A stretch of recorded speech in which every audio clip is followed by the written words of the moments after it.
Of the series that you voiced for that are anime, do you at all follow any of the manga series that they're based on? Yes, frequently, especially if I work on them as a writer. So when the simuldub process started several years ago with Funimation, which is simuldub is basically the old way, the best way to describe what it's like working on a simuldub is to compare it to how things used to be done. In the old days,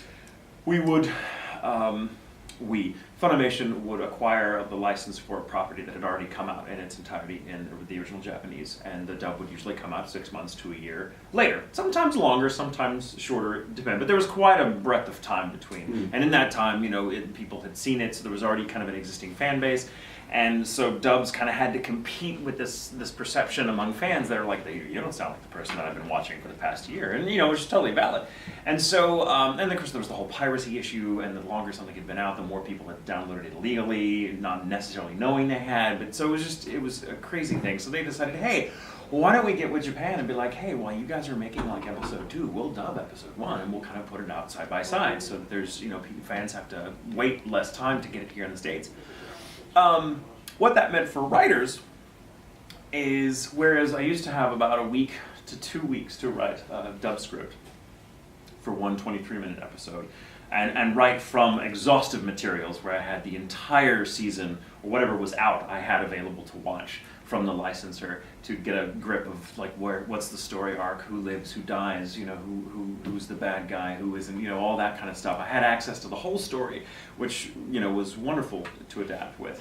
So 2 weeks to write a script and the whole season to work from. With simuldubs now, it is a 48-hour turnaround, which really means about 16 hours of screen time, of sitting in front of a screen and typing away like Jim Carrey and Bruce Almighty.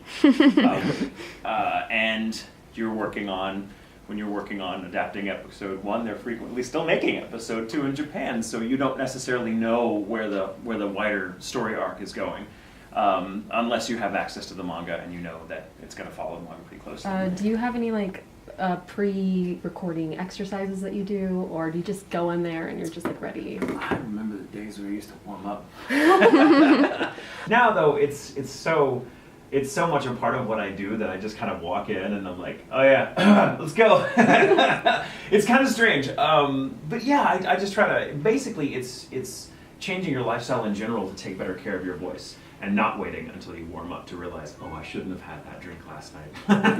or maybe, I used to be a smoker, I don't smoke anymore, because I realized as I was getting older that was doing no favors to my voice acting career. And so now it's just sort of like, I guess my whole life is a warm-up. If that makes sense, I'm like, oh yeah, I don't do those things anymore because that doesn't, so it's weird how when I started voice acting, I was like, okay, cool, I'm gonna do all the things I'm supposed to do for my voice just the day before I go into record, and now it's like, no, that's just how I live my life now. I don't do that, I don't do that, and I do that, I do this. So you're a writer and a voice actor. I was a writer, now I'm primarily a voice actor. I don't write anymore, sadly. Well, how did you get, where in your life did you get to the point where you're like, I want to do this is what I want to be doing with my life? I never did. It's just, this is a weird kind of niche business that the more you do, the more you get to do. So I became a voice actor. So I started acting when I was 9, and it was all stage stuff. And I did a little bit of film here and there, especially where there was local commercials being filmed. So I did a little bit of that, and I loved it. But it wasn't what I pursued when I quote unquote grew up. I pursued more solid adult work. I worked in marketing for years, and that was my whole thing, and then I hated it because I was like, I'm a creative, what am I doing here? And I just happened to know someone that worked at Funimation as director who was like, one day called me up and was like, do you want to come in and just do this audition, just be crazy? And I was like, no, I don't want to. I haven't acted in a long time. I mean, it's been several years since I've been on stage, so no, and I've never been on mic before. I have no idea what technique's involved, and I'm a big believer in knowing what you're getting into. I'm like, I don't want to. Surely there's people qualified out there that should get the role, not me. And my friend was like, no, come in, just come in, just do it. And I was like, no, and this went back and forth for a week, and finally, and this was 2005, and he was like, you sure you want to come in? And he finally made up some BS excuse like, look, you're not going to get the part. It's actually better if you suck, because then I can tell my line producer why I don't use new people.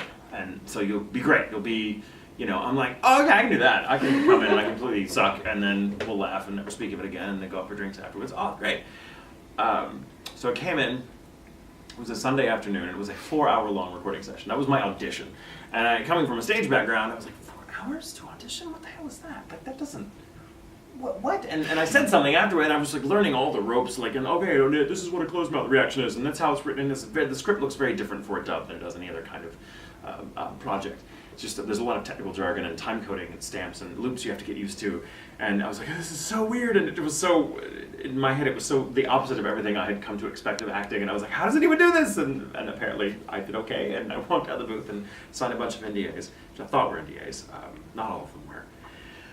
I should have read closely. and as I was signing them, I said to the guy, I was like, how do you get anything done if it takes you 4 hours to audition every single part? And he was like, it took 5 minutes. We just recorded the first 6 episodes. You're that character now, and you just signed a contract. You're an actor, so screw you. We'll be back here next Sunday to record the next 4 episodes. And I was like, that what? And so for 2 years, I did it on the side with my quote-unquote real job, and then I just started getting more and more work as a voice actor, and then Funimation was like, why don't you do this full-time? Why do we have to come up here on Sundays? I'm like, be here like during the week. I'm like, but I can't, like, come on. And I was like, I mean, I can't possibly. And then someone was like, hey, do you want to direct too? Because you're already in this one show, and the director has to go to New York for the next season, and we need someone to take it over, and we're fresh out of people, and you know the show because you're in it. Do you want to just try it? I mean, you want to direct it? And I was like, if I could go as a director, I could go as an actor full time, because then I'd be here. Oh, yes! And so that was a huge, terrifying thing where I gave up, working for somebody else and became freelance. So I would just say yes to everything, and it was like yes and. It was the improv philosophy of yes and, yes and. And I was like, sure, yeah, absolutely. As an actor, you learn to do that. People are like, hey, do you ride a horse? They want to know if you can ride a horse. And you're like, oh, I could ride a horse up a tree. Yes, good part. And you go like, okay, I need some training on a horse right now. I've got 6 hours. How good can I be in 6 hours? So that's just kind of how it happened. And then one thing led to another, and then suddenly it's how I support myself, which I never thought. Cool. All right, thank you so much. Fantastic stuff. Thank you, guys.